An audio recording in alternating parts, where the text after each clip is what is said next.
He deserves someone better than a parasite. That's what my mother-in-law sneered, convinced my husband was pulling in $15,000 a month. Then one day, he left a note. Mom and I bought a house. I just stood there, frozen. Bought a house? With what money? But when the pieces finally lined up, I confronted her, and the color drained from her face. That's impossible. You're lying. My name's Natalie. I'm 29, a remote tax accountant living in Boise. Until not long ago, I thought life was steady enough. My husband Evan and I had been married for 5 years. No kids, just a small one-bedroom apartment and a quiet routine. He used to work a solid logistics job, but 3 years back, he walked away from it. Said he wanted to slow down. He ended up shelving books part-time, 3 days a week, for about $1,500 a month. It was nowhere near enough for 2 people to live on, but I never complained. I bring in $5,000 a month and have been covering everything: rent, food, bills, even his spur-of-the-moment purchases. I let him have his piece. I thought I was giving him space to figure things out. But then Laureen, my mother-in-law, decided to insert herself into our lives. She started calling often, dropping comments about her place falling apart, her neighborhood getting unsafe, hinting how much easier it would be if we all lived together. I assumed Evan would shut that down. He didn't. One night at dinner, he cleared his throat and said, "So, Mom's thinking of moving in." I nearly choked. She's what? She doesn't feel safe being alone anymore. She says she'll cook, clean, help around the place. It could make things easier for you. I laughed bitterly. Easier than me already doing all the chores and paying every single bill while you make $12 an hour stacking books? He went silent. I set my fork down. "You've already agreed, haven't you?" "She's my mom," he muttered. "She just needs some support." "No, Evan. She needs a contractor, not a daughter-in-law to drain." He stormed out like I was the unreasonable one. The next morning, Laureen called. I should have ignored it, but I picked up. "Hi, sweetie," she cooed, syrupy and smug. "I had the nicest chat with Evan last night. I've decided I'm moving in with you too. Don't worry, I'll bring my own towels." "Laureen," I said flatly, "we don't have room." "Nonsense. With what Evan makes now, you two could easily upgrade to somewhere bigger." My stomach dropped. "What Evan makes?" She chuckled. "Didn't he tell you? He's pulling in $15,000 a month from that bookstore job. I'm so proud of him." I blinked. 15,000? MHM. And you? You work from home, right? I could take over some housework so you can finally get a real job. Help ease Evan's load. I stared at the wall. "You think Evan supports me?" She made a pitying sound. "It must be tough being married to such a successful man. I imagine it makes a woman feel small." "Laureen," I said through clenched teeth, "do you even know what our rent costs?" She sighed. "Oh, don't start with the money talk. Evan's always been great with finances. He told me he has savings, investments, even plans to buy a house soon." I was silent. "You should be grateful," she continued. "Most women would love a man who provides like he does. Maybe you'd value him more if you weren't freeloading." That broke me. "You know what, Laureen? If you really think he's making $15,000 a month and I'm the one freeloading, then maybe you two do belong together." She scoffed. "You'll change your mind when you see the new place." "What new place?" No answer. That evening, when I came home, the apartment was too quiet. Not peaceful, hollow. Something was wrong. I dropped my purse and went to the bedroom. Half the closet was empty. His shoes, his jackets, even his gaming console, all gone. On the kitchen table sat a handwritten note. I couldn't take the tension anymore. "Mom and I bought a house. I hope you'll reconsider. You're welcome to join us once you're ready to be reasonable." I stared at the paper, numb. Bought a house with what? Wishes and paperbacks? I grabbed my laptop, logged into our joint account. Nothing. No transfers, no withdrawals, no down payment. Just the same pitiful balance Evan always left untouched. Unless he robbed a bank, no. I went to the bedroom, dropped to my knees, and opened the fireproof safe under the floorboard.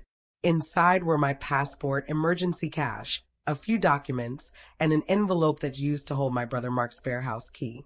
Gone. I froze. Mark had asked me to hold onto the key while he was out of state for work. His house had been sitting empty for months, waiting for renovations. Perfect, big, quiet, unoccupied. And now the key was missing. The math was simple. Evan hadn't bought anything. He had stolen an opportunity. Before we begin, don't forget to subscribe to my channel for more stories like this. Lorene was parading around like some kind of real estate queen, inside a house that didn't belong to her or to Evan. I stood frozen in the hallway, the safe door wide open, my heart pounding so hard I could hear it in my ears. That night, I didn't sleep a single minute. I just lay there, staring at the ceiling, replaying every conversation I'd had with Evan over the past year. All the times I kept quiet when he brushed off paying a bill. All the times Lorene's name flashed across his phone like she was some second wife. By morning, I couldn't take it anymore. I called Mark. He answered on the second ring. "Hey, Nat, everything okay?" "I need to ask something strange," I said. "Did you ever give anyone else a copy of your house key?" He hesitated. "No, just the one I gave you." "Well, it's gone." "Wait, what?" "I checked the safe last night. Evan's missing, and so is your key. I think he and Lorene might be inside your house." Mark swore. "You're joking." "I wish I were. They didn't break in. Evan stole your key." There was a long silence. Then, carefully, Mark said, "Nat, that's illegal. That's trespassing. I can call the police right now if you want." "No," I blurted out. "Please don't. Not yet. Just give me 48 hours to handle this before it escalates." He sighed. "You're being far too patient." "I know," I admitted. "But after 5 years with him, I've learned he doesn't respond to threats. He only responds when reality smacks him in the face." Mark exhaled hard. "All right, but if they're still there in 2 days, I'm reporting it." "Fair enough." That afternoon, I dialed the landline. My hand shook, but I forced myself not to hesitate. On the fourth ring, Lorene answered, her voice sweet and smug. "Hello." "Hi, Lorene," I said. "How's life in someone else's house?" There was a sharp pause. "I just spoke with my brother," I continued. "You're in his home. Evan didn't buy it. He stole the key out of my safe." "Oh, come on," she scoffed, a nervous laugh in her voice. "We didn't steal anything. Evan told me he bought it." "With what?" I snapped. "Fairy dust." "Excuse me, Lorene, do you even know how much your son actually earns?" She huffed dramatically. $15,000 a month. "I told you, you're just bitter because he's successful and you're, well, whatever it is you do." I nearly laughed. "You're off by a zero. He makes $1,500. That's it. $1,500 working part-time at a used bookstore. That's all he brings in." "That's not true." "That's not what he told me." "Of course it isn't," I said coolly. "He lies because it's easier than admitting he's been living off his wife for the past 3 years. You're making this up." "Am I? Who do you think pays the $2,300 rent? The utilities? The groceries? Even his ridiculous comic book subscription? You thought it was him? You were wrong. You never asked. You just assumed I was the leech." Silence. Finally, her voice trembled. "Well, maybe I misunderstood. But the house is still ours now. We're here and you're not." "No, Lorene. You're inside someone else's property without permission. That's called unlawful entry. And you used a stolen key. That's a felony. Don't be ridiculous." "I'm not. But if you're still there tomorrow, the police will be. My brother's already waiting." "You wouldn't dare." "I absolutely would," I said, my voice like ice. "But I'm giving you one chance to walk away quietly. Just one. Take it." There was a pause. Then her voice came smaller. We just need a little time. Please don't call the police. You've got 24 hours, I told her. Use them wisely." I hung up before she could beg again. The next morning, I drove to Mark's house. I didn't want to face them. Didn't want to smell Lorene's overpowering air freshener or listen to Evan's pitiful excuses, but I had to see for myself. When I pulled up, the driveway was empty. The porch was bare. The windows stood open. I unlocked the door with Mark's spare key and stepped inside. The place was silent. No shoes by the entryway, no coffee mugs in the sink, no perfume lingering in the air. Just the faint scent of cleaning spray and something sour, like shame that tried to scrub itself away. They were gone. I checked every room. Nothing. No passive-aggressive notes, no lipstick-scrawled messages on mirrors. Just emptiness. I sat down on the stairs and exhaled. It wasn't relief. It wasn't victory. Just numbness. I texted Mark, they're gone. No damage. I'll explain later. Then I drove home. Back in my apartment, I slipped off my shoes and looked around.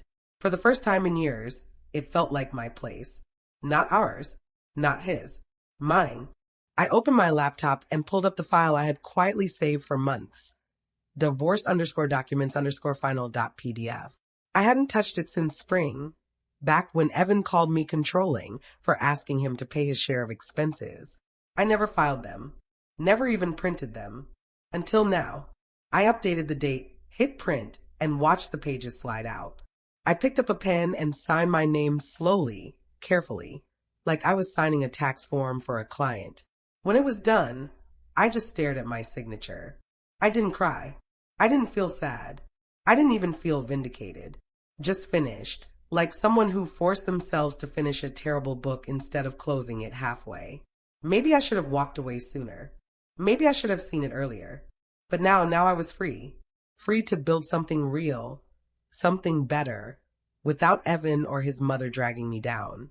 It followed me around like a second mortgage. The call came just after 9 p.m.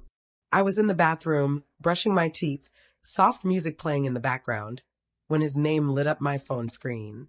Evan. I stared at it, let it buzz 2-3 times, then finally picked up. Hello. There was a pause. Then his voice, low and wounded, as if he were the victim. You're really divorcing me? Yes, I said, dabbing my mouth with a towel. You sent the papers to my mom's place. Since you moved back there, I figured I'd save you the trip. Silence again. I was going to talk to you, he mumbled. Before all this, before everything. Before what? Before you stole a house. It wasn't stealing. It wasn't complicated. We didn't think we'd stay long. You mean until someone noticed? Look, I know it looked bad, but I didn't want to overwhelm you with the logistics. We just needed a place temporarily. You already had a place, I reminded him. You just didn't like that it came with responsibility. I was going to come back. No, Evan. You were going to wait until I begged you to come back. Big difference. Why are you acting like this? I'm not acting like anything, I said evenly. I'm just done pretending this marriage was ever equal. That's not fair. I helped. I laughed. Help with what? Picking pizza toppings? That's not. He cut himself off, then tried again. Okay, fine. I messed up. But I miss you. Don't you miss me? No. He was quiet for several seconds. You really don't miss me at all. I sat on the edge of my bed. Evan, I don't miss reminding a grown man to pay his phone bill. I don't miss the passive-aggressive text when I buy groceries without checking with you. I don't miss being accused of emasculating you every time I covered the rent. I never said that. You did. Over and over. Usually right after asking me to pay for your Netflix subscription. That was one time. No, Evan. That was our entire marriage. Another pause. Then he said quietly, look, I'm scared. I'm back at Mom's. Things aren't great. That's not my problem anymore. You don't get it. I can't live without you. I let a beat pass, then said flatly, try living with a job. He exhaled hard, stung. So that's it? After everything we've been through. You mean everything I paid for? You're cold. I'm efficient. Well, I'm not signing. I smiled faintly. Then I'll let my lawyer handle it. You brought in a lawyer? I brought in clarity, Evan. You don't get to drag this out just because reality finally caught up. You're overreacting. No, I was underreacting for 5 years. He didn't answer. Just heavy breathing. Then the click of him hanging up. 2 days later, my lawyer filed a motion with the court. Evan stalled for a week, claiming he needed more time to process. But once the court date was set and official letters arrived, he crumbled like soggy cardboard. Signed everything. No contest. The divorce wrapped up fast. No kids, no property to divide, just one lease in my name and a long list of bills I'd always paid alone. That Thursday morning, I left the courthouse with the final paperwork tucked in a manila folder and a smile so sharp it could have cut glass. No tears, no second thoughts. Word spread quickly through our small circle. My brother Mark passed along updates.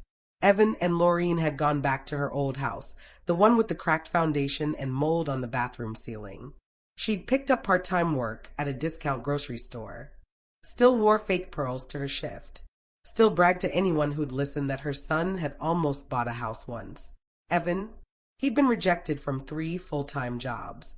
Employers noticed the resume gap, 3 years of shelving part-time, and passed. He tried freelancing book reviews online. Made $18 in a week. Laureen blamed the economy. Evan blamed me. Through friends of friends, I heard he was telling people I blindsided him with divorce, cut him off financially without warning, and never supported his dreams. His dreams, as far as I knew, consisted of me paying every bill while he alphabetized fantasy novels and played house. Even Laureen lost patience. Mark said they fought constantly about bills, groceries, Evan's refusal to step up. She even called him a parasite once. Not long after, I moved out of our old apartment. Found a new place, tall windows, real sunlight, no ghosts. Bought real furniture. Not Craigslist leftovers or futons Evan swore were practical. Replaced my dying laptop with a sleek one. My client list grew. Contracts bigger, a waiting list forming. I slept through the night, ate on my own schedule. Didn't bicker over thermostat settings or whether bread costing $4.50 was too fancy. There was peace. Not the hollow silence of a lopsided marriage, real peace. Quiet. Space.